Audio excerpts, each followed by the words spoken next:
a ginger man on a mic.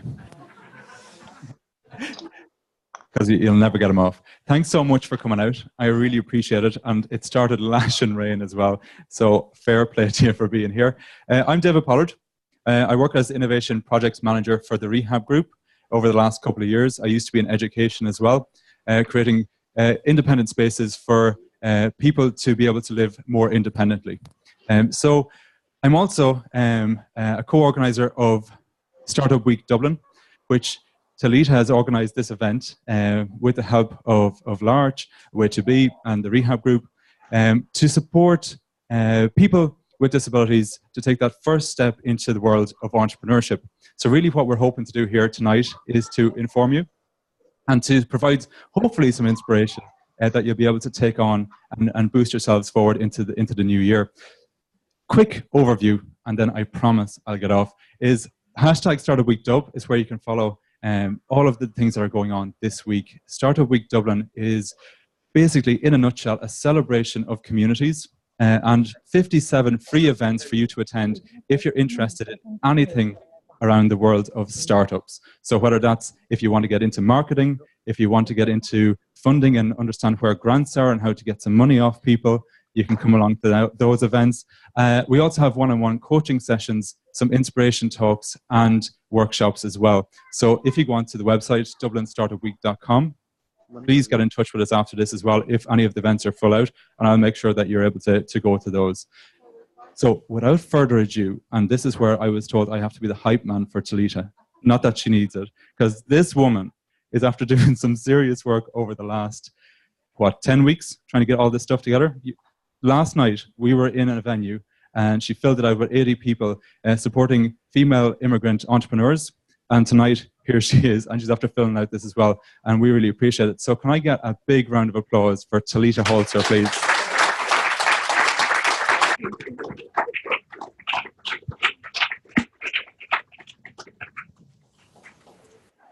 Sorry to follow that, but I'll try. Hi, everyone. So thank you so much for coming. Yeah, I just want to start by thanking everyone who's here, especially the speakers. Thank you so much for coming and for sharing your stories here with us.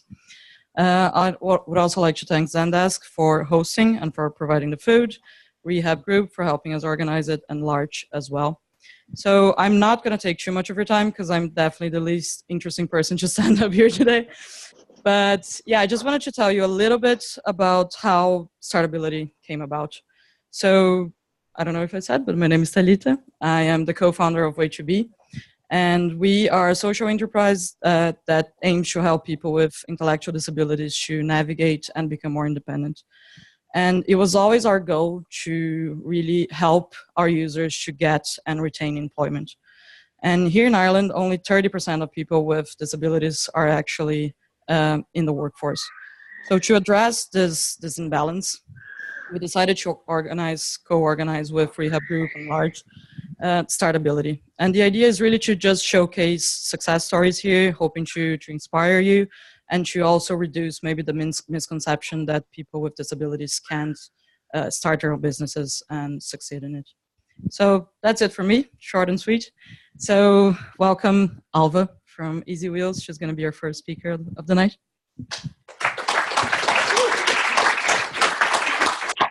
Do you want me to pass your slides, or you can also? Oh, I can do it, sure.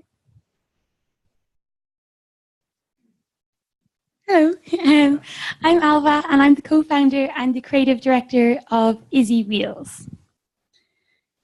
So, self-expression is a human right, and if you're a wheelchair user, your wheelchair becomes the first thing that people notice about you, and that's not a reflection of you or your personality. And that's something that my sister felt very passionate about, and something that we really wanted to change. So this is my sister Izzy, and Izzy was born with spina bifida, so she's paralysed from her waist down. And growing up, she found it really frustrating and really upsetting that there was nothing available for her to personalise her wheelchair. And she's got this really bubbly, fun personality, and her wheelchair just didn't reflect that. So I wanted to create something that could reflect that. So even when we were little girls, our favourite thing to do was to decorate Izzy's wheels. So for different events that we had going on, we'd design her wheels to go with her outfit. So it never started off as like a business idea. It was just something that we actually really liked doing, and that was really fun. And it was just a way of just expressing your personality. And straight away when people would meet Izzy, they'd say, "Oh my God, I love your wheels."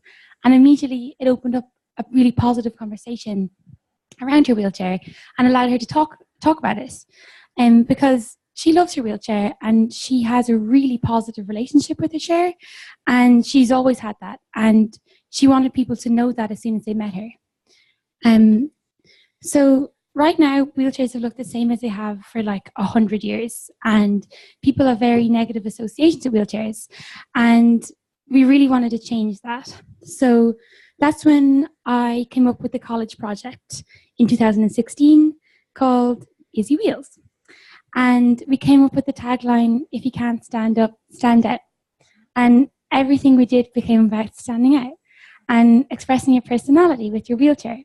So these are really colourful wheel covers, and the idea is that you can transform your wheelchair into a piece of fashion and a piece of self-expression. So it doesn't have to look boring. So, as I said, it started off as a college project, and then it quickly grew into something kind of more than that, because we started getting contacted by loads of other designers who wanted to be part of it. So we have now collaborated with 50 different artists. So these are illustrators, print designers, all different types of designers.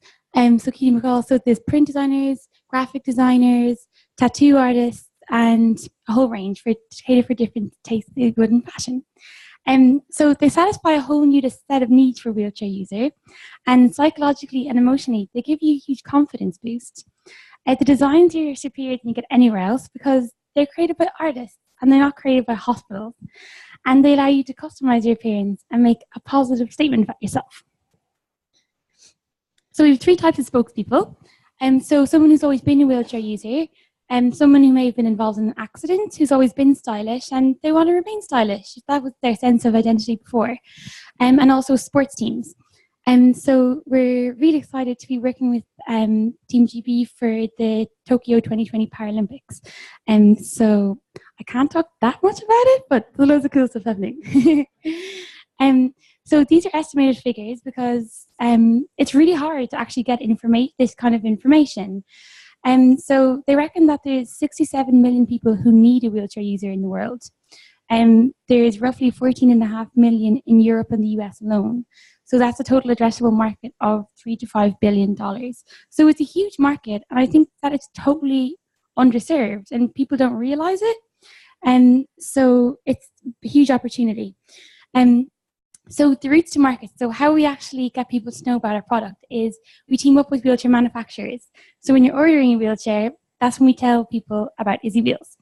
We do a lot of work with disability organisations like Enable Ireland, SBHI, the Irish Wheelchair Association, and for every collection that we make, we donate 8% of all the sales to different disability charities in Ireland. Sports teams are great because one order is like lots of orders, Paralympics, and we've also found a really unique digital route to market. So, basically, we've had a few viral videos that kind of happened by mistake, but very early on.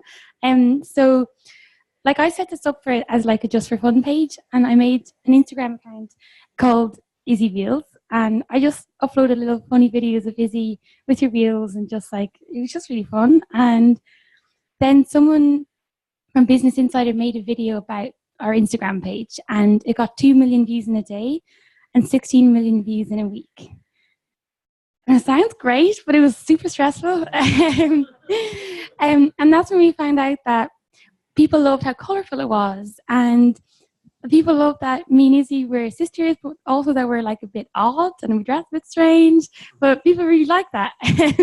So it worked well online. So we then did lots of stuff with RTE, we run the Late Late, and BBC just made a documentary on us called Amazing Humans.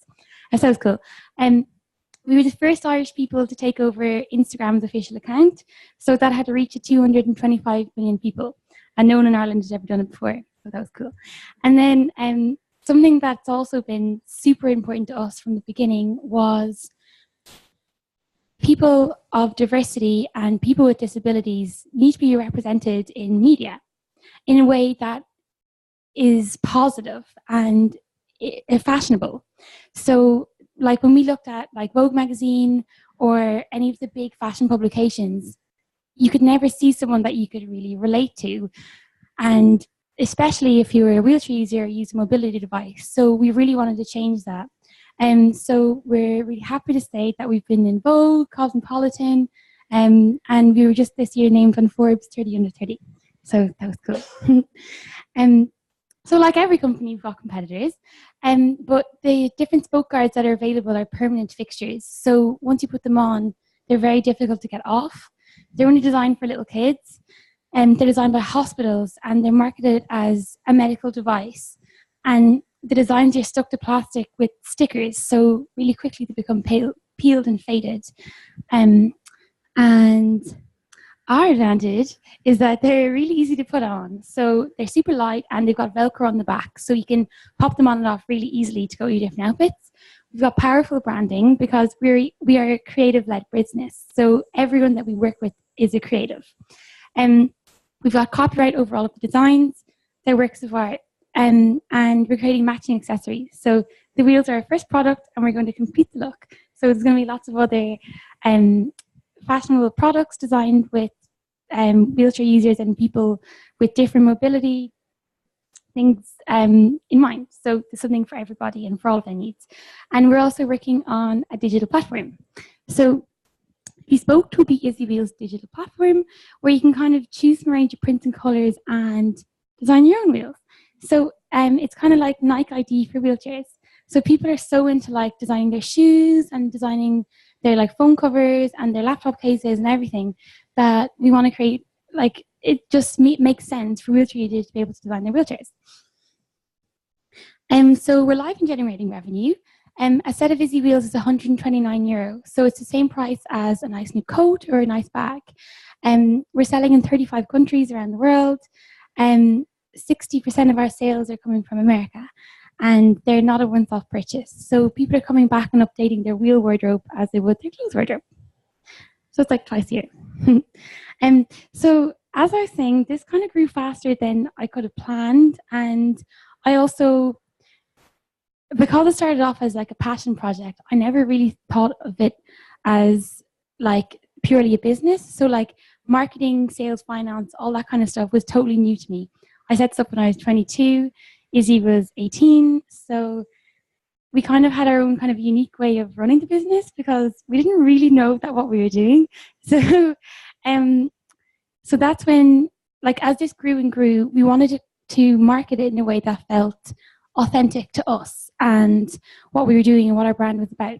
So rather than creating these like advertisement campaigns where we get like, you know, all these models and actors to say how much they like the product or whatever, I just felt wrong because we knew people did love the product.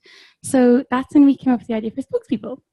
So with all the different wheelchair users that are using our covers, they're all totally different and they've all got their own lovely story and their own style. And we kind of, rather than creating this fake world, we let our spokespeople tell the stories. So every week we have a spokesperson of the week, and they are from a different country from around the world. And it's just so lovely seeing how their kind of wheels match their personality and their sense of style. And it just makes everything, makes me love my job, makes everything so worth it. I love it. So I'm going to finish on this. So people always ask us like, what's your favorite wheel? And like, I don't have a favorite wheel, but this is my favorite story. So at the beginning, when I had more time, I used to do personalized ones. So people would write to me and be like, oh, I'd like this, that, the other. And this woman wrote to me and she just sent me a photo of a tattoo in her hand. And she was like, oh, I've got an event coming up this weekend and I'd love for my tattoo to be on my wheels because it's like my brand, it's my thing. And I was like, sure. So I designed it like that wheel. It's fairly simple. And it turns out she was a parapolar. And she's like, she's paralyzed from her waist down, and she is able to get up on a pole and like spin around and do the most amazing stuff. And she won a gold medal for Spain when she was wearing those wheel covers. So that was cool. And that's my story.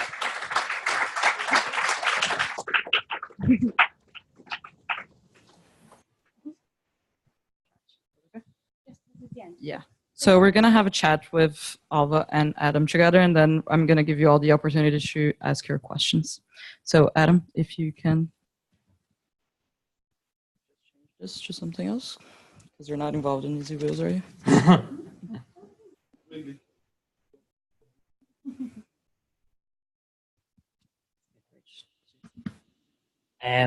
Thank you, and I want to thank the guys here so much for the invitation. I think it's great that we're having this discussion and we're having a positive conversation about people with disabilities and entrepreneurship, because I think certainly from my own experiences growing up, and I think certainly from the space that I know about, which is autism, I think often when we talk about this issue, what we actually tend to like to try and do is to talk about forcing a round peg into a square hole. So, you know, we want to talk, or it's a square peg into a round hole, actually, I think, isn't it? All these neurotypical figures of speech. But I suppose there's the reality that so often we try and talk about how we can make somebody fit into a job or into a system that really doesn't work for the person whatsoever. And so often that does a lot of damage, but also it creates barriers that people actually can't overcome.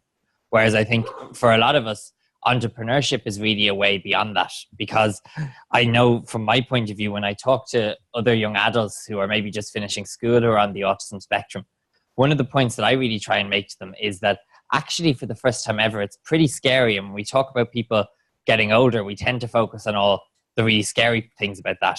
You're moving away from the structure of school. Often you're losing a lot of your supports, and that's obviously a phenomenal problem. But then also the reality is that there's this sense of what do I do next? But from my point of view, the thing that's exciting about getting a little bit older is that it's the first opportunity you have to curate your own life. So I think actually your whole time as you grow up, you're working within a system that even when a school makes a big effort, or even when other people make a big effort, I think the reality is it isn't happening with you in mind. As you get a little bit older, I think the reality is if things work right and if you're given the right opportunities, you have an opportunity to create your own life and to carve out your own space. And I think entrepreneurship can really be a very positive part of that. To just give you a little bit about my own experiences and how I suppose I link into this debate, I'm a social entrepreneur. So when 5 years ago, I set up an organization called As I Am. As I Am stands for Autism Spectrum Information, Advice and Meeting Point. Or really it's our mission where every autistic person can reach their own personal potential and can be accepted in society as we are. And I guess the reason I set up this organization is when I was 5 years old, I was diagnosed with Asperger's syndrome, a condition on the autism spectrum. It's getting a lot of coverage this week with Anne Hegarty in I'm a Celebrity, which has proven very helpful. But I suppose at the time that all of that was going on, I think there was a real difficulty from my point of view, which was that when we talk about autism, in recent years, we've become a very autism-aware country. In that when I was first diagnosed with the condition, very few people had heard the word, and even fewer people could point to somebody in the community who they knew who was on the autism spectrum. And we've moved from that point to a point where 86% of people with autism now attend mainstream school, and where most people can point to somebody in the community that they know, or if they can't, they know somebody on television or a character in a book or a character in a film. And that's a great start. But I think the problem is there's a difference between awareness and understanding. So I'm aware that Mandarin Chinese is a language, but I don't speak it. So I'm not much use to anybody who only understands that language. And the problem is, I think what's happened, certainly from an autism point of view in recent years, is autistic people have been mainstreamed into the community, but we've done it in a very Irish way, which is we're going to move all these people into the community and we're not really going to talk about it. And the consequence of that is we're seeing a generation of autistic people grow up. And this year when I was writing in the Irish Times, one of the things I said was, for World Autism Month, we need to have an adult conversation about autism. And what I meant by that is we absolutely need to talk about how we can include autistic people in the school system. But actually we need to push autism beyond the school gate for the first time as well. Because let's be honest, we're all really good at saying schools should do this. and we all want our child maybe to invite the boy or the girl who's a little bit different to their birthday party. But as adults, we don't hold ourselves to the same standards at all. So someone could come in and they could have huge potential for a job, but they answer questions in a different way and they don't make eye contact. We probably won't give them the job. Or even though we want our child to invite somebody who's a bit different to their birthday party, we go to the supermarket and we see that lady from around the corner who's a little bit eccentric, and we probably dodge the lady as opposed to actually trying to include the person and accept the person for who they are.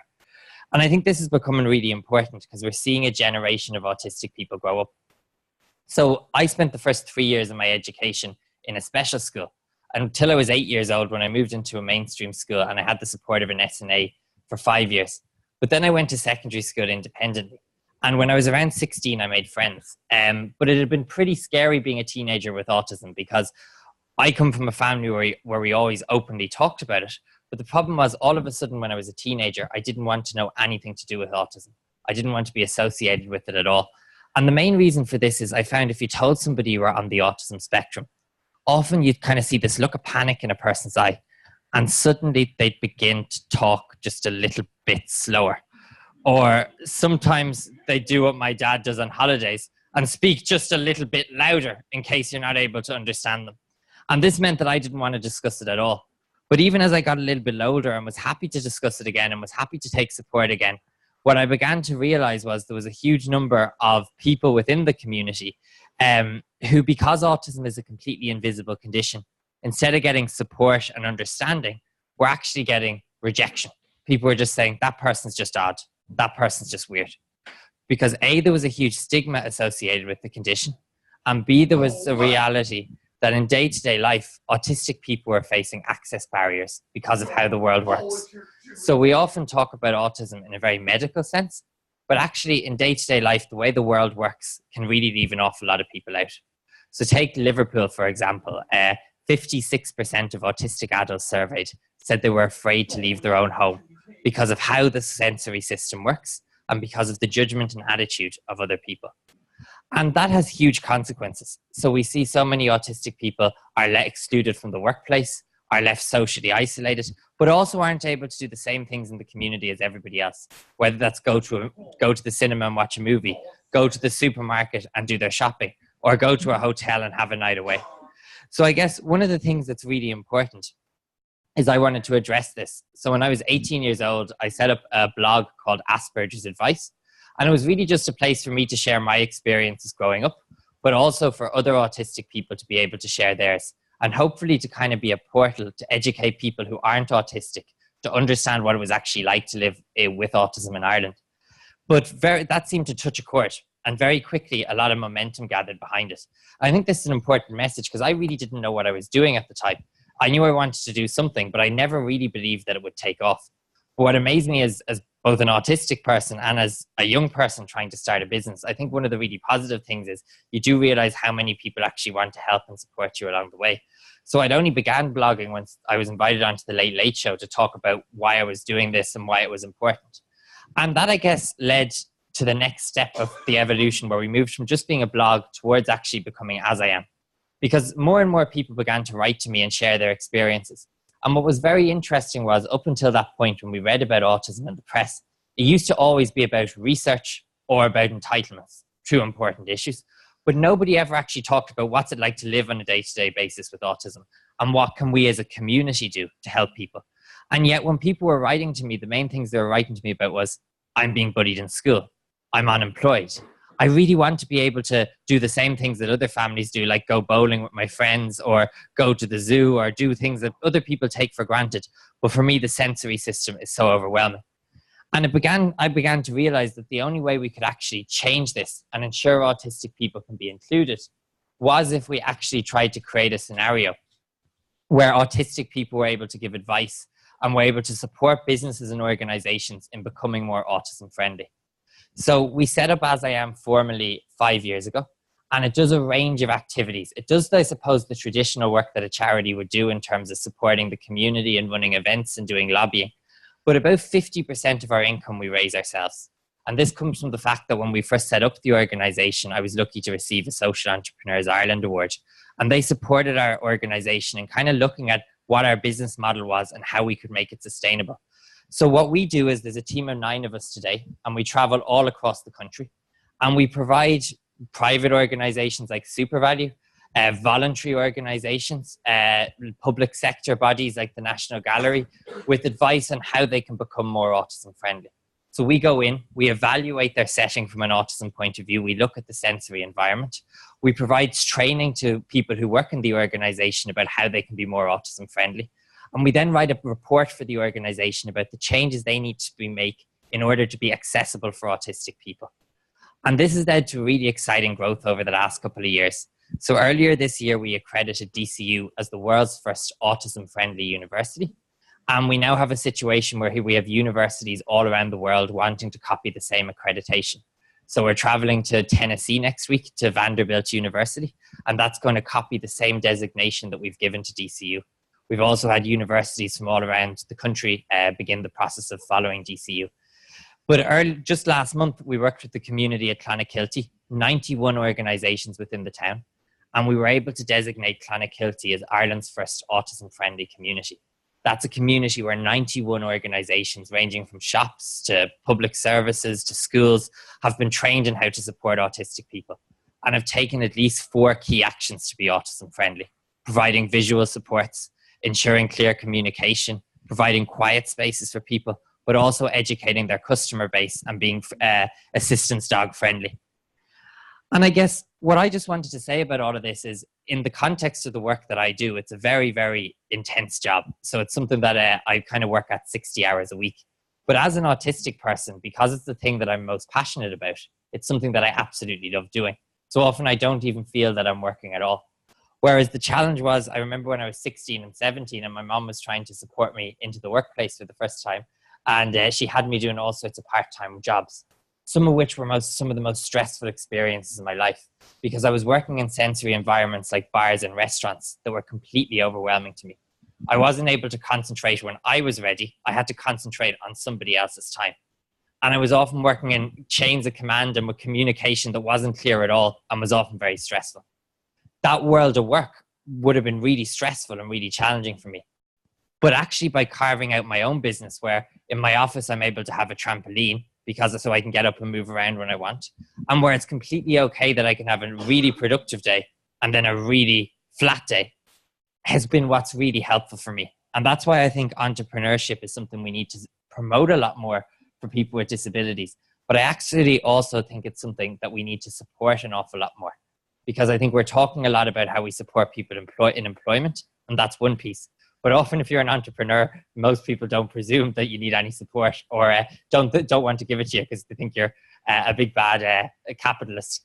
So I think that's really important, that we actually support people with disabilities, not only in 9-to-5 employment or in a shorter period of time in the workplace, but also actually in ensuring that people who are setting up businesses and organizations actually have access to that sort of support as well.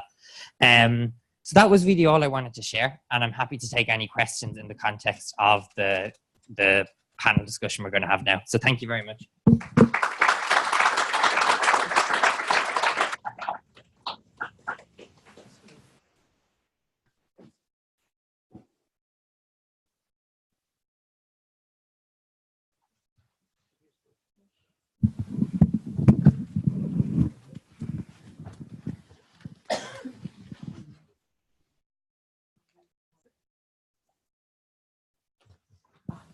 It's the second one that.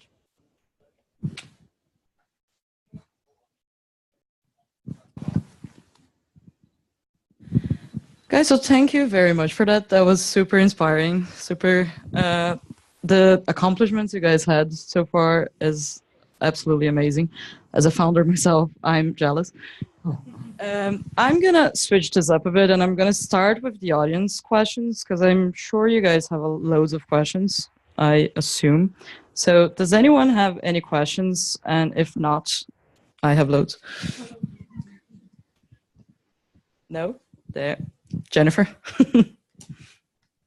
Is there? Yeah, can you? Sure.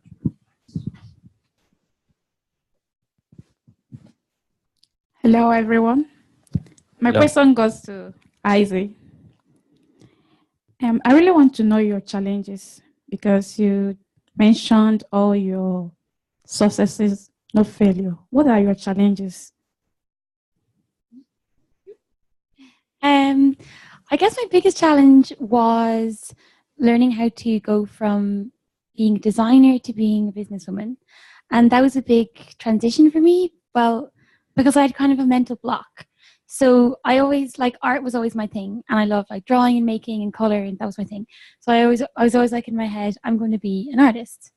And then when the idea then came for Easy Wheels and setting up a business, I was like, I don't know anything about finance, marketing, sales, all that kind of stuff. And I had it in my head that I was really bad at those things. And like when I was in school, I dropped business in like junior years, hated it. I was like, I'll never need that. And I did need it. But so the biggest challenge was learning all the other parts of the business. I knew I was good at design, but it was all the other parts. So how I overcame that was I just immersed myself in all that stuff. So as soon as I finished college, I studied graphic design in NCAD. I started working with Enterprise Ireland. So they have this program called New Frontiers, and it's a 6-month state-funded program. And you get funding, you get an office, and you get training in all of those areas. So whatever I wasn't good at, and thought I hated, I made sure I could become good at those. And I got rid of the mental block that I'm not good at business, I'll never be a businesswoman. And yeah, so that's probably the biggest challenge. The other one, I suppose, was how fast it grew. I never could have planned for that. So like when you go to like business classes, they're like, okay, so you have a 1-year plan and a 2-year plan. And I was like, okay, I'm going to work in Ireland, then I'm going to do the UK. And then when we went viral, my plan was like out the window because we were getting more orders in a day than we were getting in 2 months. So scaling was something that I had to learn how to do as well. And that was a big challenge. So like it's very easy, a very different business model, having like 2 orders a week to having hundreds, you know, that kind of way. So those are my biggest challenges. My second question is, have you impacted any African country? Pardon? Have your community impacted any African country? Have we? African country. African countries, yes. Yeah. Have you had any impact? Have we had any impact? We've had some sales in African countries, but for us, I suppose we kind of focus on Europe and the US because of the cost of them. So while we produce them in Ireland, that is the price that we have to keep them at. So for us, like we have some customers there, but we'd like to make them more accessible, obviously, for people in other countries and create the amount of costs that they could afford. So right now we sell directly to customers, but we want to work on a model where we can also sell them through hospitals. So whatever kind of like the equivalent of the HSE in other countries, if they provide the wheel covers, then they'll be more affordable for people in African countries. Thank you.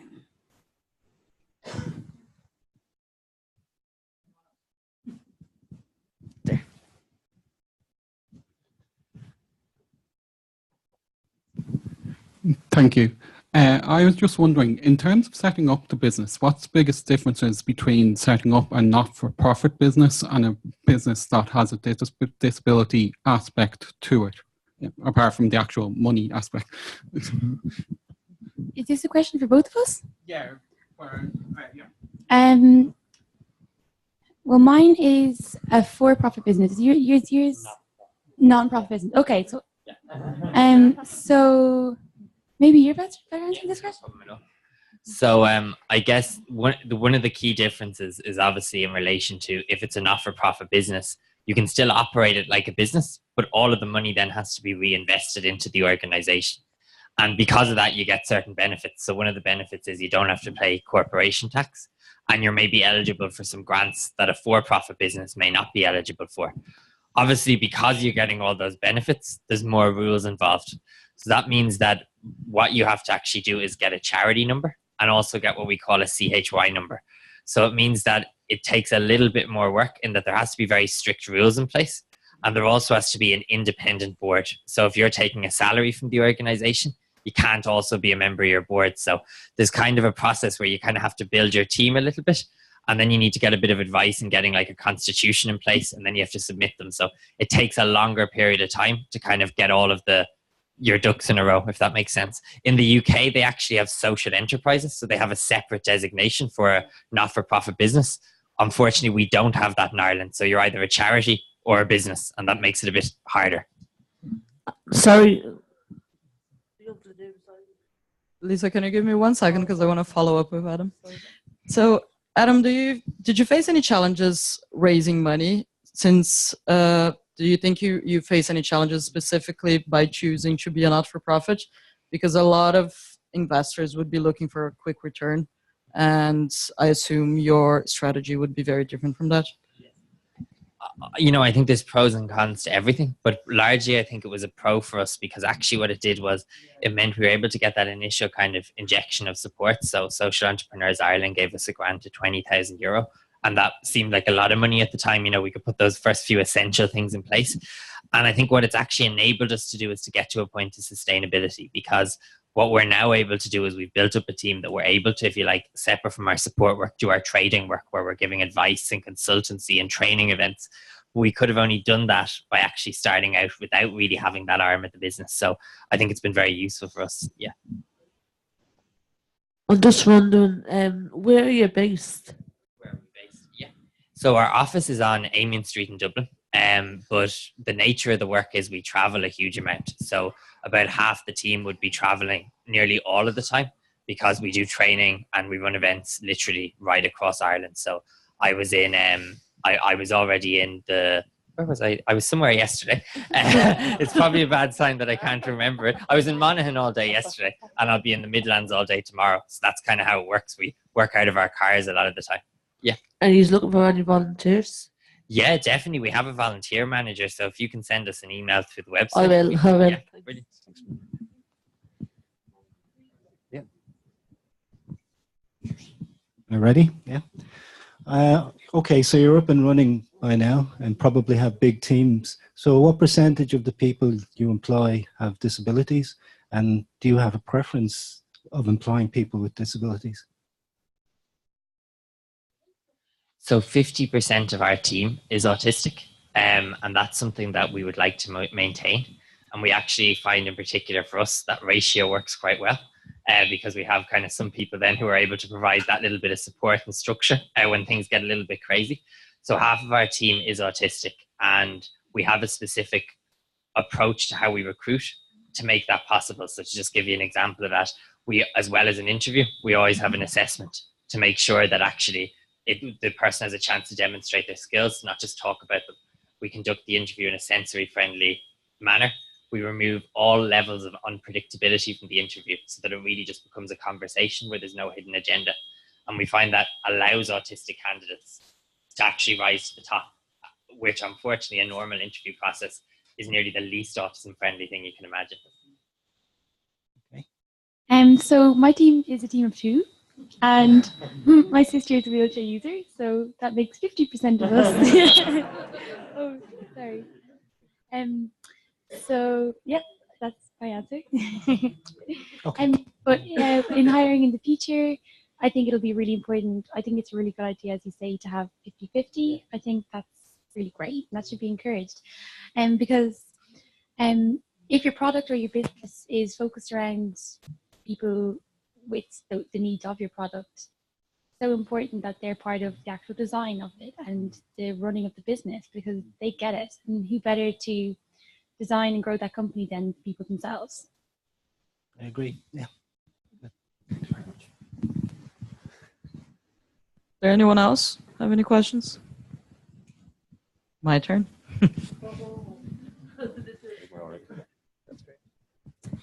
So I would just like to start by asking, what do you guys think of the startup community here in Dublin and in Ireland in general? Do you think it's inclusive of people with disabilities? What's your experience? I think that there's a huge amount of interest, particularly from kind of larger organizations from our perspective, about how they can become more autism friendly. So we're having an awful lot of inquiries about that.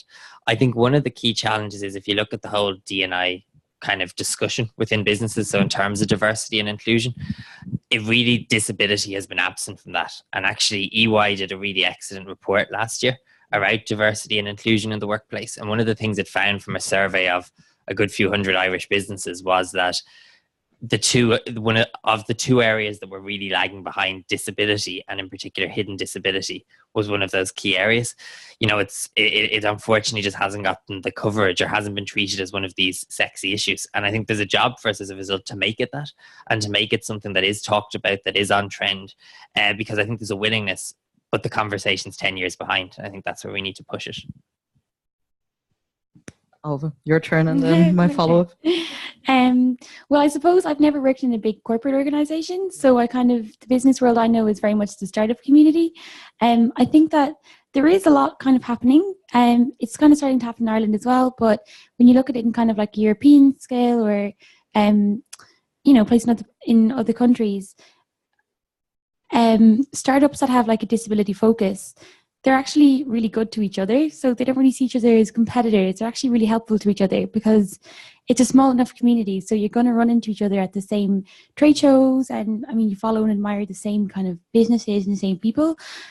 So it's actually a really exciting space to be in, because pretty much everyone in the space is actually a good person with good intentions. And the chances are that they have set up that business, or they're part of that business because of it's something that they actually really care about. So I think it's great. And Adam, you mentioned there are some challenges we need to overcome here in Ireland. What do you think we should be doing, maybe as a community and also from a government perspective? Yeah. In relation to what specifically? To just getting more people with disabilities into entrepreneurship and into that startup community? Yeah, I think it's so much to do. I think we need to go right back to basics, because I think on employment, there's a lot to be done in general. If we talk specifically about entrepreneurship, I think that entrepreneurship bit needs to be pushed more. But for me, what part of this does come back to is it's very hard to push something that's all about you can do it, when the whole time you're growing up, so often the narrative is about you can't do it and what you're unable to do. So we have to shift that narrative about how we approach disability with children and how we support people when they're in school. And in particular, when there's that transition piece from post-school, we completely have to change how we approach the issue there. If we're in large numbers, to encourage more people to become entrepreneurs, because at the minute we're fighting this upward battle that people are told you can't. And then there's many fine people trying to say you can. And I mean, perhaps the biggest insult in that regard is even the current disability allowance form. Because in order to actually fill it out and get the money that you need, you basically have to write down on paper that you're not able to do anything. And after doing that, which is the most soul-destroying experience ever, how are you then also going to feel like you can absolutely set up a business? So there's that whole narrative piece that I think is a problem. Anything to say about it? Alva, you mentioned some of the challenges that you guys faced, and you also mentioned a lot of the advantages around having your own business. Do you know, from Izzy's perspective, like being involved in her own business, what are the advantages for her having a disability and just being able to have her own business? It's been an amazing confidence boost for Izzy. If you meet Izzy, she's actually quite a shy person. And with Izzy Wheels, it's meant that it's kind of pushed her out of her comfort zone, or not even that, it's made her aware of this skill she has, which is public speaking. And she didn't know how good she was at that. She's actually amazing public speaker. So it's given her the opportunity to be a brand ambassador as well. And like her biggest part of the job is kind of the social media side of things. So I very much do the operations of the business, and Izzy kind of deals with the kind of growing community online. So as I said in my talk, was Izzy has this really positive relationship with her wheelchair. Like, she loves her wheelchair. And she kind of grew up feeling like she was kind of unique in that sense, because of any representation she saw in media or whatever, it wasn't necessarily positive, and people weren't sharing that story. So when Izzy started talking to people online and people started writing to her, it was amazing to see that there's loads of other people who share the same positive relationship with their wheelchair, and that they see their chair as their enabler and it's their freedom. And so for her, it's it's been amazing because it allows her to connect with those people and get to know them and make other people who maybe don't have a disability, don't know anybody who has a disability, it makes them aware that, oh, it can actually be a good thing and it's part of your identity and that people are proud of that. And so that's what's been the best part about having the business for her. Okay, guys, I think we're running out of time, actually. So we're going to move to the second panel, unless anyone has one last question. Don't see any hands, so thank you very much, guys. Thank A round of applause. Thank you very much.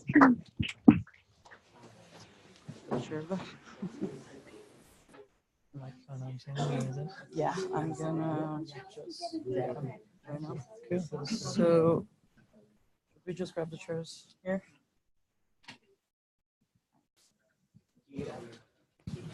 Jerry, I'm gonna set you up with the lapel mic. Is that okay?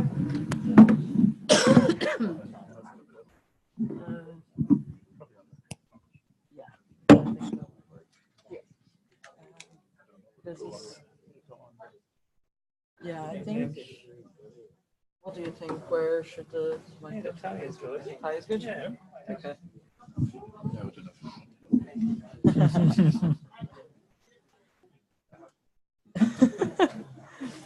Okay, so we have 3, need 5 actually.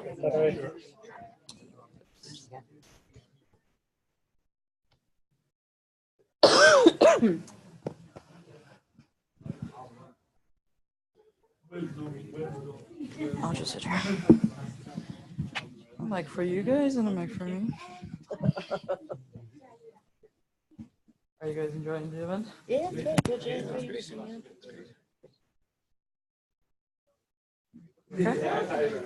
Yeah, Well done yourself. that should be shiny too.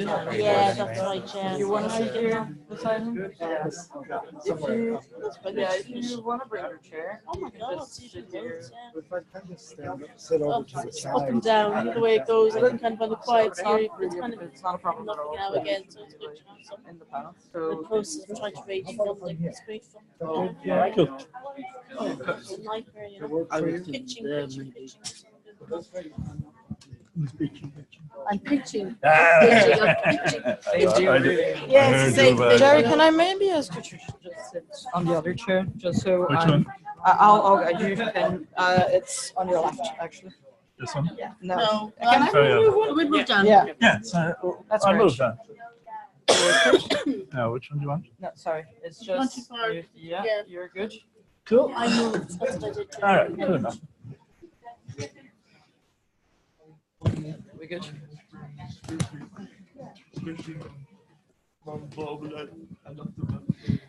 Hi everyone, can we get started? So I am delighted to have another 4 speakers here. They have amazing businesses and amazing accomplishments as well. So I'm gonna ask them to introduce themselves because I won't do them justice. So Jerry, if you can start by introducing yourself and talking a little bit about the work you're doing. Hi, my name's Jerry from Dublin. I've been working in Bank of Ireland in the area of technology for over 35 years. And I've worked on what's called mainframe computers, and I'm now kind of an internal technology consultant within the bank. But apart from that, in the last 18 months, the bank has set up an inclusion and diversity network. And Adam was saying earlier that accessibility and disability is often forgotten, but I'm actually chair of the Bank of Ireland's accessibility network, so I'm involved in that. Totally separate from that, for the last 35 years or so, I've been a consultant internationally in the area of accessibility on a voluntary basis. So doing that, I've spoken in over 35 countries on 5 continents, mostly around technology and access for people with disabilities, but also in other areas, including transport and various others. And I've worked with international standards bodies on a voluntary basis, so the European standards bodies and ISO, which is the International Standards Organization. Amazing. Yes. Thank you so much, Jerry, for sharing. Niamh? Yes. Hello. My background is I used to work as a clinical nurse specialist in stroke, And ironically, 5.5 years ago, I had a rare type of stroke. It was an aneurysm in my brain. I was born with it, and it was hereditary. And it matured at 25, and it basically sat in my brain like a ticking time bomb up to 6 years ago. And basically, needless to say, it changed my life forevermore.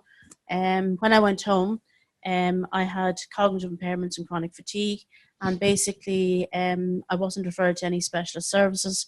I kind of slipped through the cracks. I don't know whether it's because I was a clinical nurse specialist and they thought I'd get somewhere to go for my service.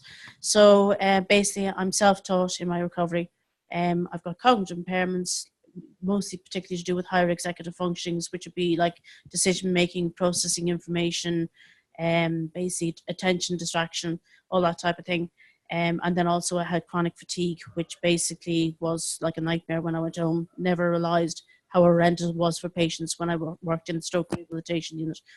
And basically from there, I basically, as time went on, I kind of recovered, and basically I kind of set up a program for myself to help myself get back to some way in life. So I worked out my fatigue and things like that, because I had a daughter who was 12 years old at the time, the two of us just living at home.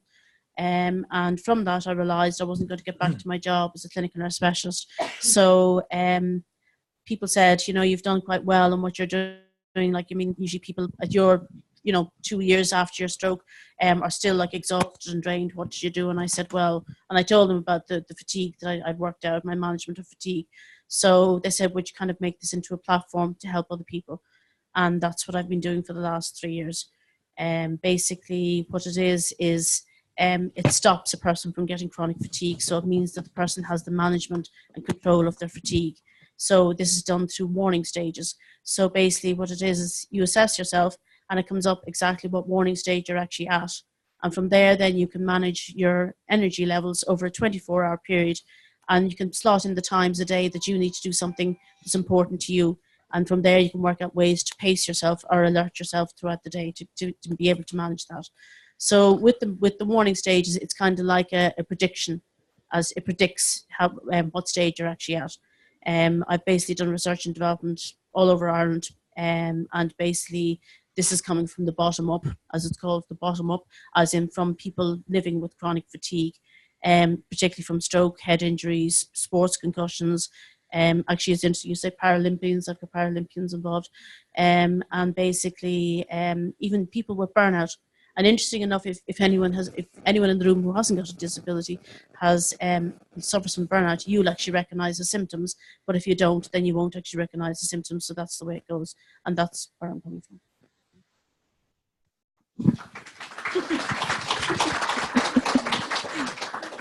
Deserves the applause. Matt. So I'm Matt. I'm the founder of Access Earth, which is a platform that allows users to find and rate places by their accessibility. So it's based on the principle that everyone's accessibility needs are different. So I've got cerebral palsy, so I use a rollator to get around the place, which means I have different needs, someone in an electric wheelchair or someone in a manual wheelchair. And this allows users to kind of get a complete picture of a city when they're entering into it for the first time. They can find the hotel they want to stay at, the restaurant they want to eat at, and the place they want to visit. I found this because when I was in college, I had booked a hotel around about the time of the Paralympic Games in London. And they said that, yep, we're wheelchair accessible, no problem, come along. And I get there and there's 3 steps up to the entrance and I can't fit the rollator inside the hotel room. So I thought, well, this isn't accessible to me. It's definitely not accessible to someone in a wheelchair. So I thought I should put my computer science degree to good use and built out the first sort of beta of Access Earth maybe about sort of 3.5 years ago. And from that, we've gotten some Enterprise Ireland support, and we're now at the stage where we have about 6,000 users, about 86,000 places rated around the world. And we're working with some of the largest sort of retail partners within Ireland, as well as some of the largest international sporting organizations at the moment, to try and promote accessibility information and the importance of it on as many levels as possible. Wait. Matt, tell us about your awards. I want to know about your awards. Come on. Yeah, so we were awarded as one of the top innovative practices at the Zero Project Awards this year at the UN. So we got the opportunity to present at a panel at the UN in Austria, which was fantastic. As that, you know, we've gotten the Enactus Award, Social Entrepreneurship Award. So we got to go to Johannesburg, I think 2 years ago. So really, it's between Vienna, Johannesburg, and getting to go to the US for the Microsoft Imagine Cup. It's living up to its name in Access Earth, really.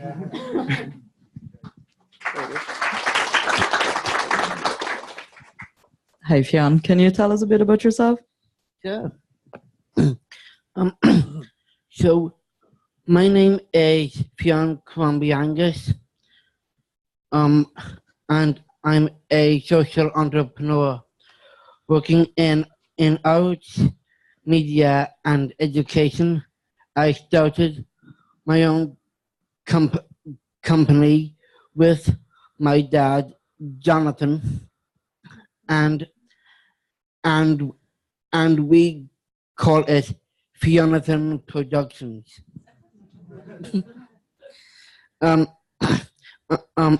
At the moment, I'm working on a research project to discover what to do with my life. I've interviewed around 500 interesting people, including Gillian Dempsey, Marissa Tomei, Angela Lansbury, Hugo Weaving, and President Michael D. Higgins, asking each person, what do you love about your life? All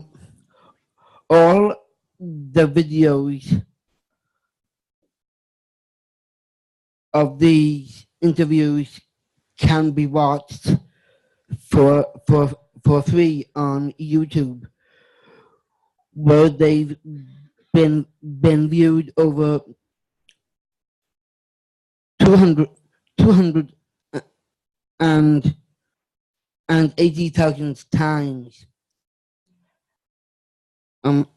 As my channel, Fionathan presents What Do You Love?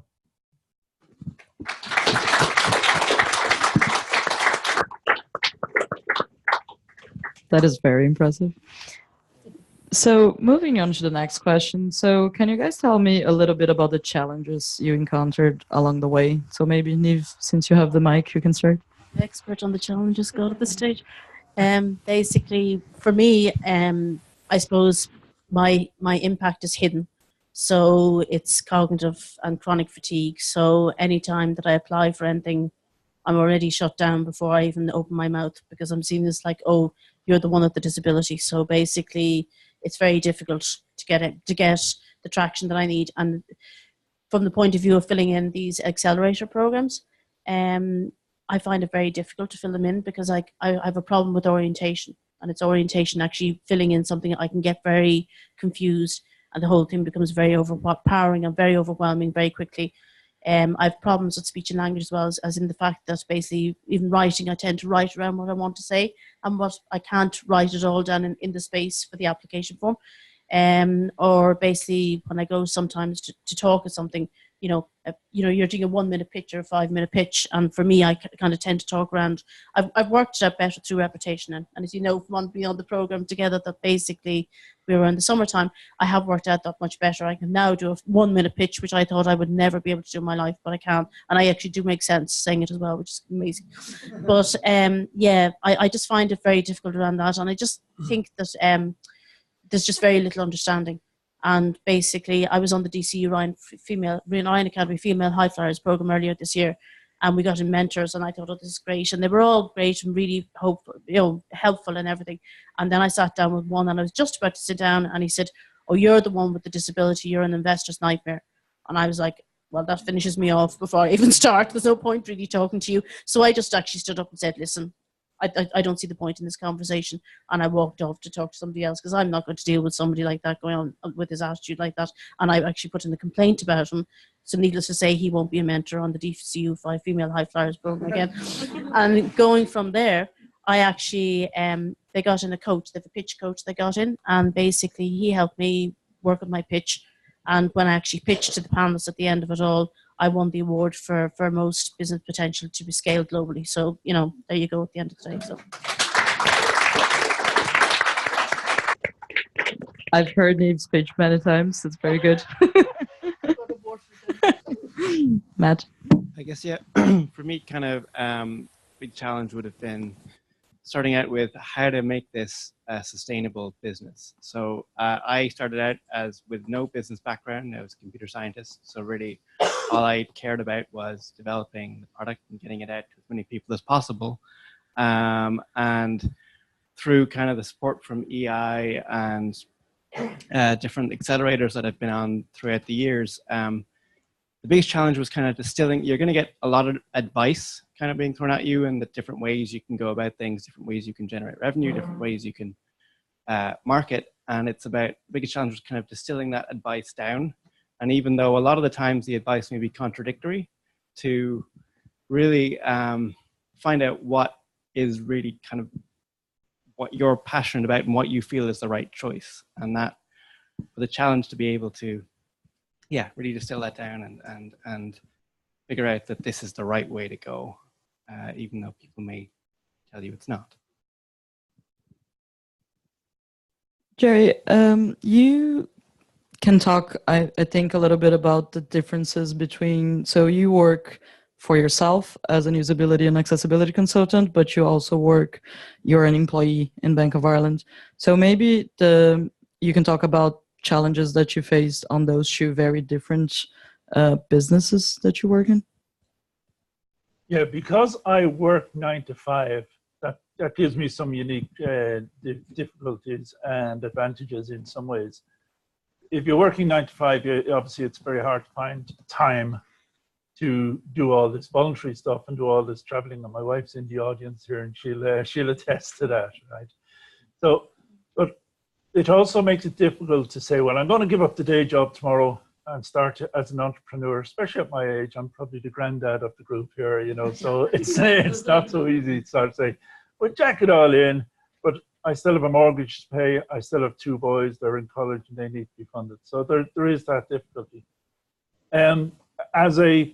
As a person who's going into entrepreneurship, I just wanted to make some general comments about maybe some extra difficulties that people might have. Because one of the things we find as people with disabilities, if this process, new technology or whatever that's introduced is not accessible, we tend to not have access to the old version. For instance, I'm blind, so it's difficult to go in and fill in the paper forms and that sort of stuff. Other people might have other difficulties. Maybe they want to go on an entrepreneurship course, but they're a wheelchair user and the venue is inaccessible and that sort of stuff. So there's a difficulty in locating those services which are available. And maybe we'll talk later about solutions. I don't think I'm being all negative. At the moment, we're talking about some of the issues.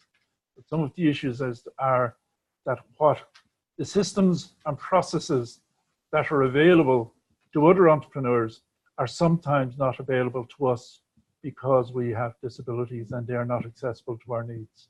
That's their problem, not ours, but it is a fact.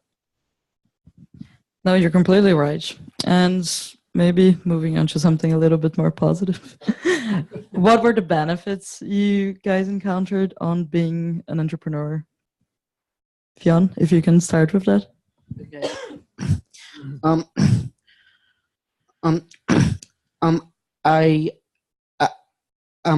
I only take a minimum wage. I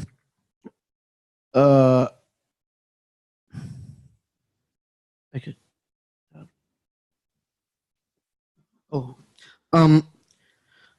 I take a minimum wage salary, but my business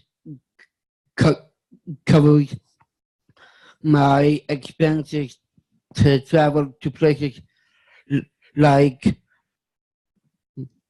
Malaysia, Australia, Tanzania, and the Amazon. Where I work with local communities, and most of my wages are reimbursed to my company through the wage subsidy scheme. Great. Thanks, Fionn. Matt, do you have any comments? Being able to do something that you're passionate about day in, day out, and get paid for it. I think that's a big plus. And that, every day is different. You get to meet so many amazing people with so many unique and inspiring stories, and really, that's the biggest benefit. It's getting to talk to and listen to all those stories. Yeah, I agree with you. That basically is great. To be able to actually have a passion of something and to be able to fulfill it is brilliant. For me as well, I still have chronic fatigue, and not as bad as I had before, but basically being my own self and my own being in control of it feels, for me, I can be in control of my life, which is, I think, is important to people with any sort of disability. It's very important to be in control of your life. And basically with that, you can actually, sometimes in the mornings I get up and say, oh no, today's not the day. I can go off and do something else, and then I do it in the afternoon, or I do it in the evening or the weekend. So it means I've got a choice when I work and when I don't, and I still manage to get the work done. I hear about these people frantically working in their 9-to-5 jobs and whatever. I mean, literally at the end of the week, I get done what I need to get done. So that's, and I can go at the pace that I want to, which I think is important, besides having to rush yourself at some pace that somebody has this mad idea or whatever about what life we should be like and how we should do our business. But with this, you can go at your own pace. I can do what I want, and I'm in control of my life. Jerry? Similar to the others, the difficulty is getting the funding, but once you have the funding, what it does do is it allows you to go out to other parts of the world and see that people with disabilities are the same everywhere, in that we're all different. It's not a problem. Don't be afraid of being different. Everyone is different. But what it also gives you the opportunity to do is find solutions, innovative solutions, open source technologies. There's a wheelchair that's available in the southern part of Africa that is very, very cheap and very easy to construct. And you can bring those ideas back and introduce them to Ireland, and maybe make them available to people here in Ireland. So that idea of finding that we're all the same in that we're all different, and that we can find out that we can bring those good ideas back, there's some of the benefits. That's great. Yeah. So designing for people with disabilities is actually a huge market at the moment, and it's extremely underserved. Do you think that's an opportunity for people with disabilities to actually take action and start solving these problems by themselves? Yes, I actually agree with that. And I think basically the more people with disabilities that get out there and start up their businesses, the more the voice will actually be louder and will be heard, to basically be able to create, new ideas besides this kind of stigma that goes on at the moment. I think it's the way forward. Pretty much exactly what you said.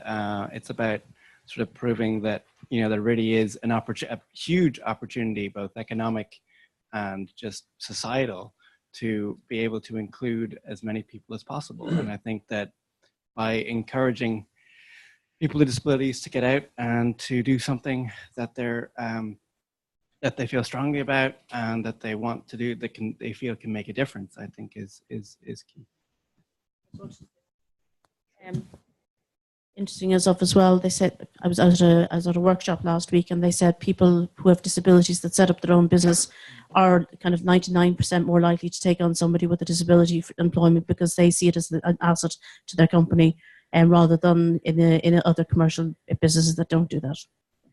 Yeah, there's a ripple effect, right? Yeah. Fionn, do you have anything to comment?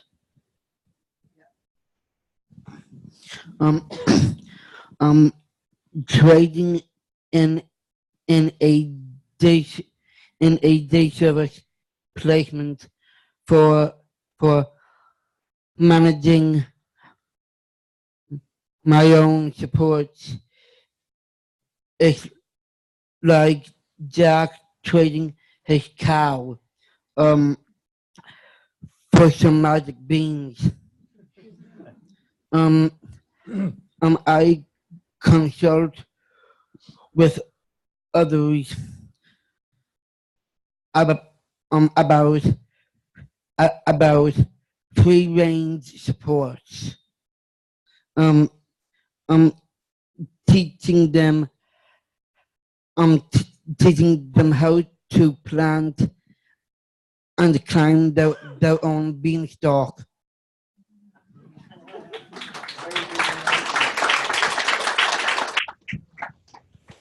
If this is the boring bit, I'm sorry for the figures, but I think if you want to quantify what the potential is, I think you do need to quote the figures, and they astonish people mostly when they hear them.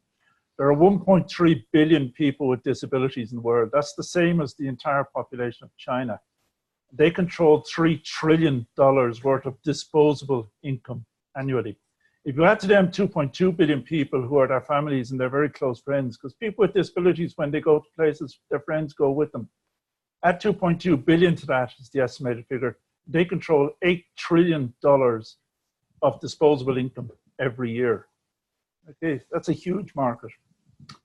Now, in Ireland, we have about 600,000 people with disabilities, but between the 2011 and the 2016 census, the figure who self-declared as disabled increased by 8%. And one of the biggest figure, well, last figure, I promise, one of the biggest things that's recognized internationally, that as populations in the earth, including in Western Europe, grow old, people have the choice. They either get older and acquire disabilities or they'll die.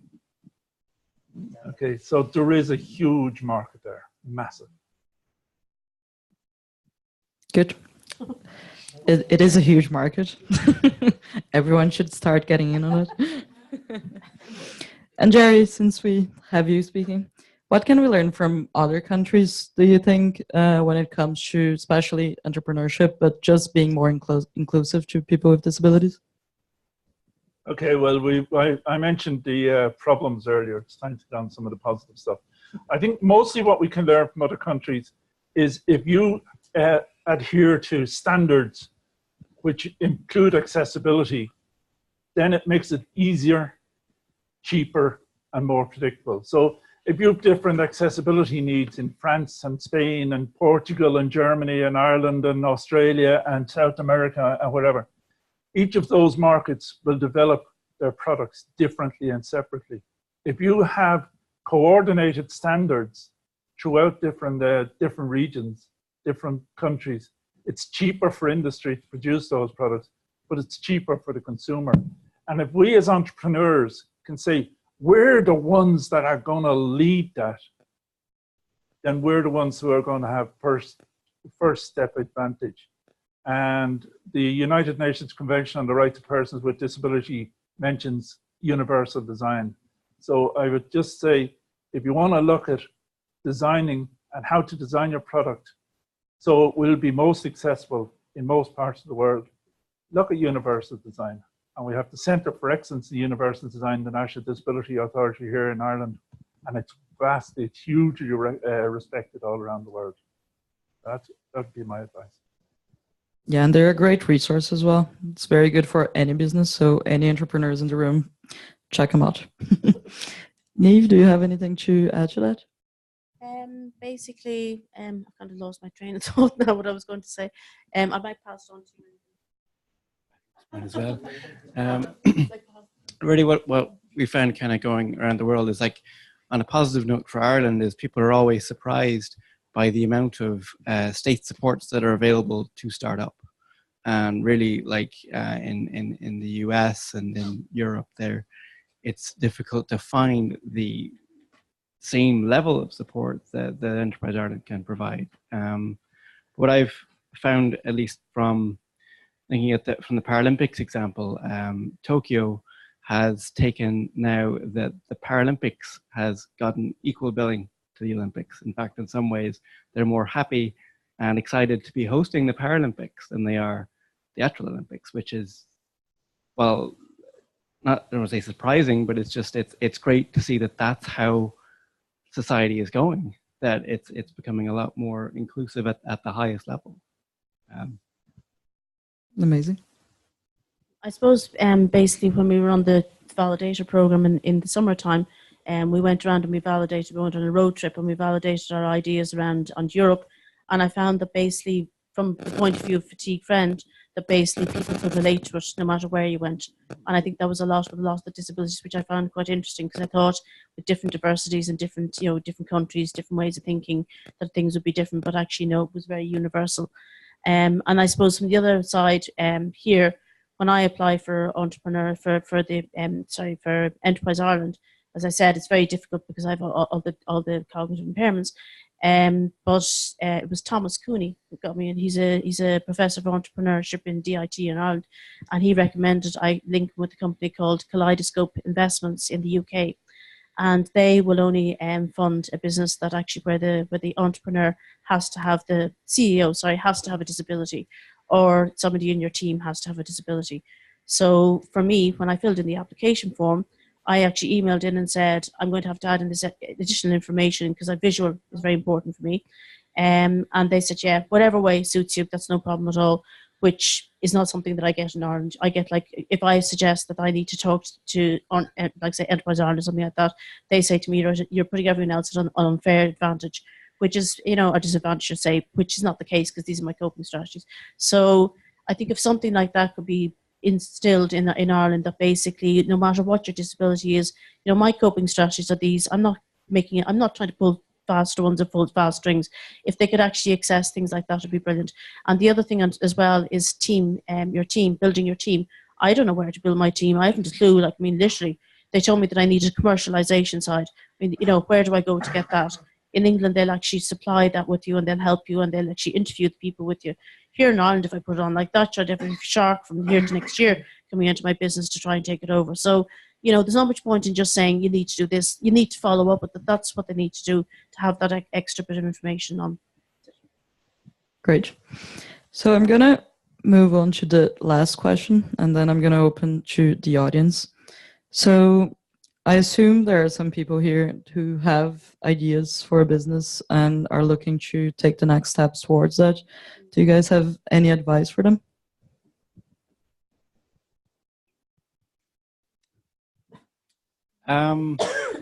Make sure that when you're building your team, that they have the same drive and passion and vision as you, because that's going to be key, and they're going to be the people that you're going to get sick of seeing the side of day after day. You got to be just His co-founder is saying it's true. yeah you just got to be, you're going to go through thick and thin with them, so you got to be sure that they're going to be in it for the long haul. Fionn, maybe you can tell us a bit, what do you think is a good advice for people who want to start their own business? Your disability is probably your greatest asset. Think about it. And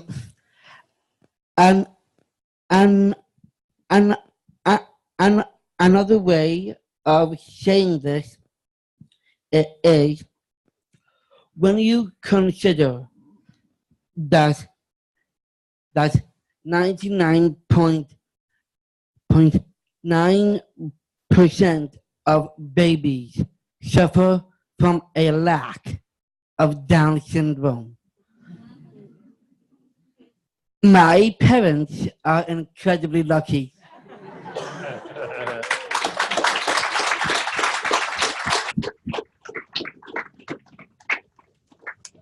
An idea that I might say to you is don't just look at yourself and your own disability.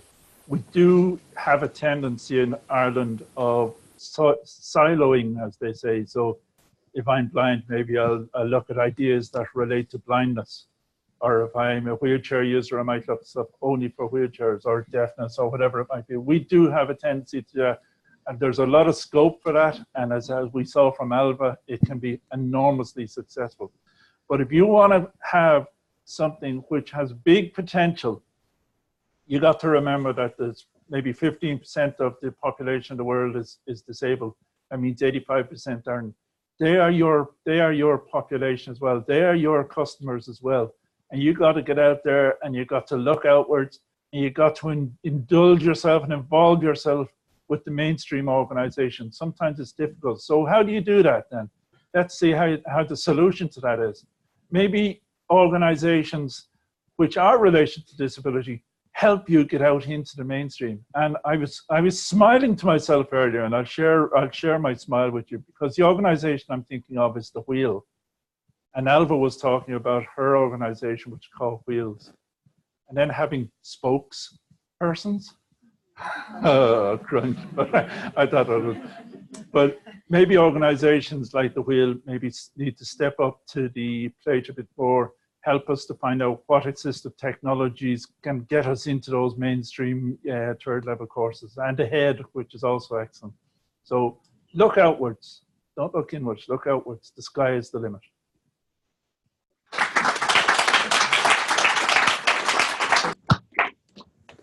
I suppose the only other thing as well is you have to be very resilient, and it will take a while. You know, you have to be realistic that this is not going to happen. Well, sometimes it does happen overnight with Alvin, but basically, she's the exception to the rule. But basically, you know, it will take a while. But stick at it. Don't, you know, because there'll be days you'll say, "Oh, good God, what am I doing? This is crazy." You need to stick at it. If it's something that you believe in, you can stick at it to the end, and it will be worthwhile at the end of it all. And if you're burning out, you can use Neve's app. That's it, yeah, that's my plug. So do we have any questions from the audience?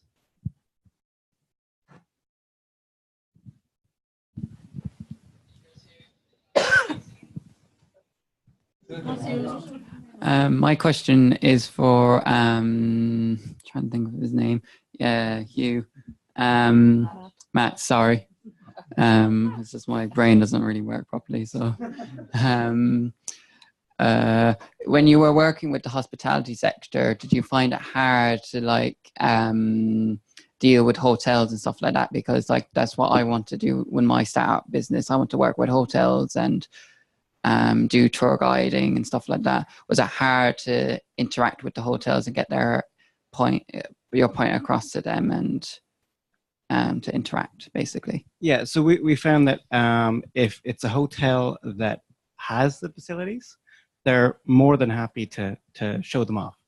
Like, it's more, we found that they get very closed down if they don't, or if they know they're not really doing what all they can, they'll get kind of standoffish and sort of, you know, oh no, we do this stuff. Yeah,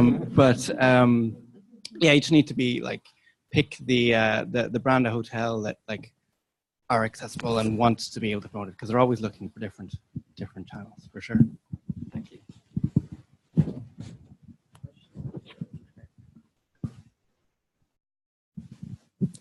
Matt, just interested. Are you for profit, or are you just like, how do you make your website pay? So we are what I like to call profit with purpose, which is sort of a split down the middle. And what we're developing the revenue model at the moment, so that it's all, the information is always going to be free to the users, and there's going to be no advertisements on the site. So what we're working through is initially a booking system, so the user can book through hotel or restaurant, as well as working with sporting organizations and sort of corporates through kind of these sponsored mapping days. As through their corporate social responsibility, we would get kind of payment through them to have them go out and map their community, as well as working with like local authorities as well to provide the information from a government perspective.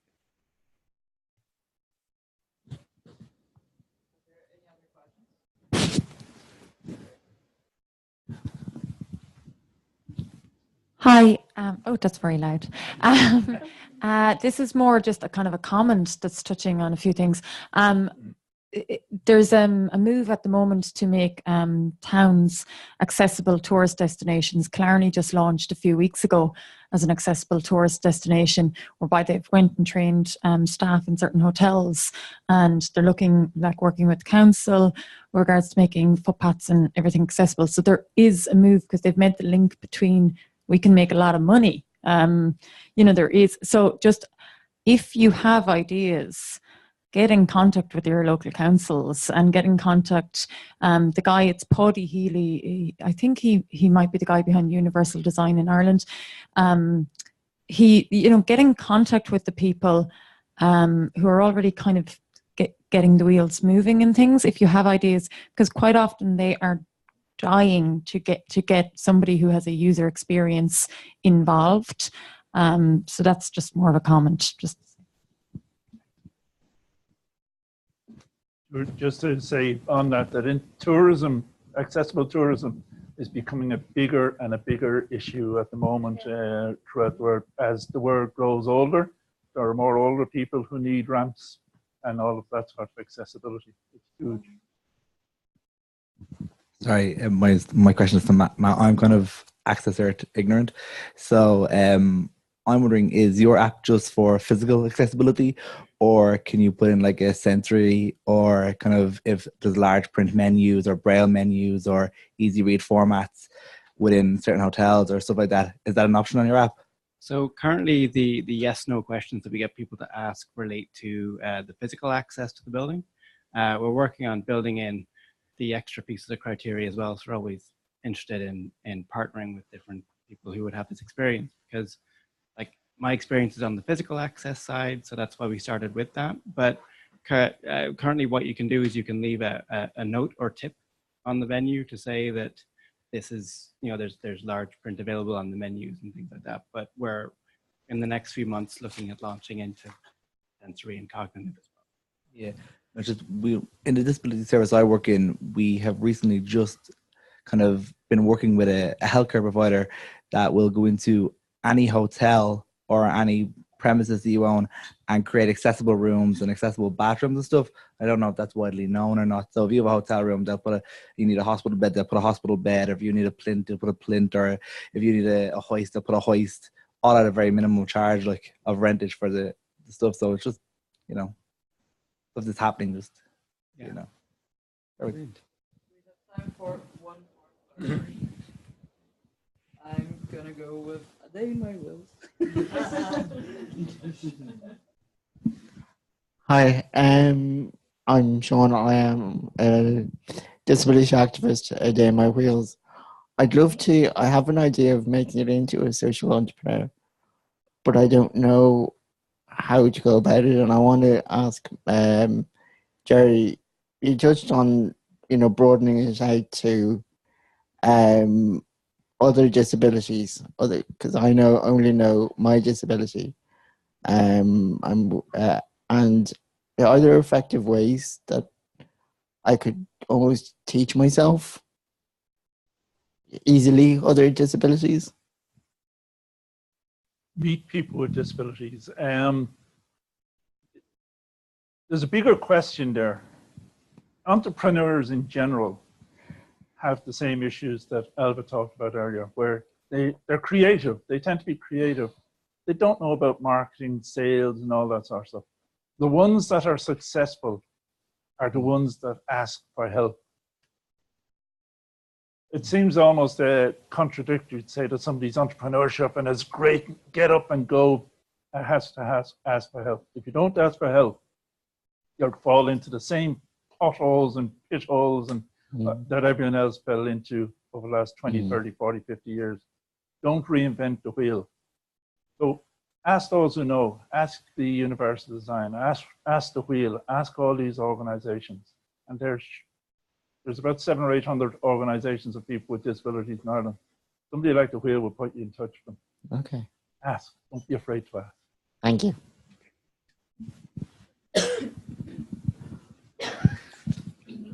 I think that's actually a great note to finish the panel. So thank you very much to all our panelists. Can I get a round of applause for them? So if we can just move back, and I'm going to finish. So I'm just gonna take 2 minutes to put the guys back, and we're gonna have 2 people just talking really quickly about something they're working on, and then we have about 10 minutes to just finish up if there's any pizza or drinks left. So can we just put this there? All right, thank you very much. Yeah. So you want to take this way? Right. Thank you. Great. Thank you so much, sir.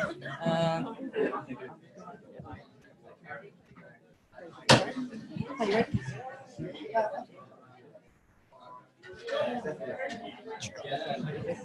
Yes.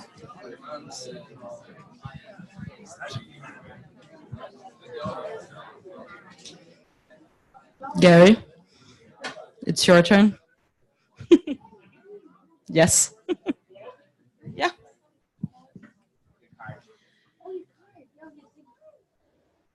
Have 1 minute. For me, impossible. I'm Gary Carney. I am the producer presenter of Viva Vox, a disability show at a difference on 103.2 Dublin City FM every Thursday at 12:30. But that's a plug. That's not what I'm here to talk about. That's just listen every Thursday. On December the 3rd, as in all December the 3rd, it's UN International Day for Peoples with Disabilities. That's us people. That's our day. Right? So I got the bright idea of asking people to go purple. Dublin City, in fact, to go purple. So I've got various businesses, buildings around the city going purple. For the Grand Central, for anybody who knows O'Connell Street. The Bank of Ireland, College Green. Trinity College. Connolly Station, Euston Station, and there's others.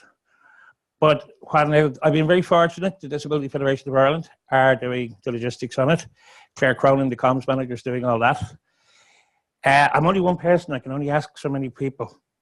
So if by chance you happen to work in a building like here, which has LED lights, ask your employer, could they turn their building purple? Your employers. Can they turn their building purple on the night of December the 3rd to the morning of December the 4th? There'll be more coming in the press and on radio and so forth. But just think about it. And as well as that, it's our colour for us on our one day of the year that is specifically our day, December the 3rd. Okay? There'll be more on it on the show, and DFI will be pushing more, and I'll be putting more of it myself up on Twitter. So Talita will be plugging it like hell as well, I hope. So thanks very much. Take care. Bye-bye.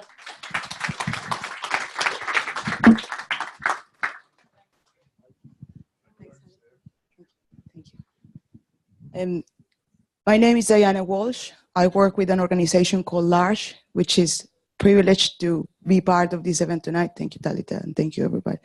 And the reason why I'm standing in front of you guys is because I would like to invite you to be part of a campaign that we have. L'Arche is an organization that creates communities of belonging for people with intellectual disabilities. And when I say communities of belonging, I mean it. We go beyond the residential care, we go beyond the daycare services, and we create relationships, truly mutual, transformative relationships between people with and without disabilities. Now that sounds very basic, but as we all know, it is not. It's actually very countercultural in a system where people with disabilities are looked after, but they cannot look after anybody else because they are completely unable to do things according to the system. And the view of L'Arche is a very beautiful view on human condition. Vulnerabilities are our biggest gift, just as Fionn said. Our vulnerabilities are what allow us to create community. When we see somebody in need, we go and look after that person. When we are in need, we give the opportunity to somebody else to open their heart and come and help us. Our vulnerabilities are what makes us human. So this campaign that we have at the moment is to highlight our human condition through our vulnerabilities and our disabilities. Now the campaign is called Through L'Arche Eyes. And the whole point of it is that we have seen that, excuse my voice, when people look at disabilities, they tend to be short-sighted. They stop at the disability and they forget that there is a person beyond that. Now, how do you fix short-sightedness? With glasses, don't you? So what we have done is that, excuse me a minute. We have designed 2 pairs of glasses as a symbolic invitation for people to look at disabilities and at vulnerabilities from a different point of view. Now, just as you guys have said, we are just one group. We're just a few people. We need more people to come on board. And we don't want to have the exclusive, extraordinary models. We want real people to talk about this. So who do we have? We have 2 of our core members, as we call them, people who live with us in Belfast. We have Nuala in Cork. We have these people from Belfast as well, who are part of our communities. We have Thomas. We have Maggie. And that's people within L'Arche, Francis. But outside L'Arche, we also have Richard. Now, Richard has a son who has autism, and he's inviting people to look at neurodiversity differently. There are so many things that we can ask people to look at differently, and that's the invitation tonight. I would like to invite you to wear the glasses and do a little video for me using hashtag through L'Arche eyes, so we all can invite the world to see things differently. I really do hope you can join us. I have plenty of glasses here. If there is not enough glasses, I'll be absolutely delighted to mail them, post them to you. Just give me your contact details. And also, if you know of somebody, any organization or person who could help us push this forward, I would really appreciate the support. And I know you guys also would find it beneficial. Thank you so very much.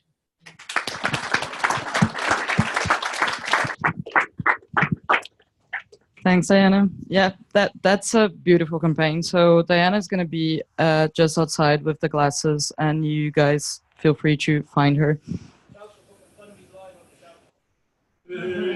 Listen to Gary's show. This is the main message of today. So guys, thank you so much for coming. I don't know about yourselves, but I thought it was fantastic. So thank you for coming, and we have about 10 minutes until they kick us out, so enjoy those 10 minutes.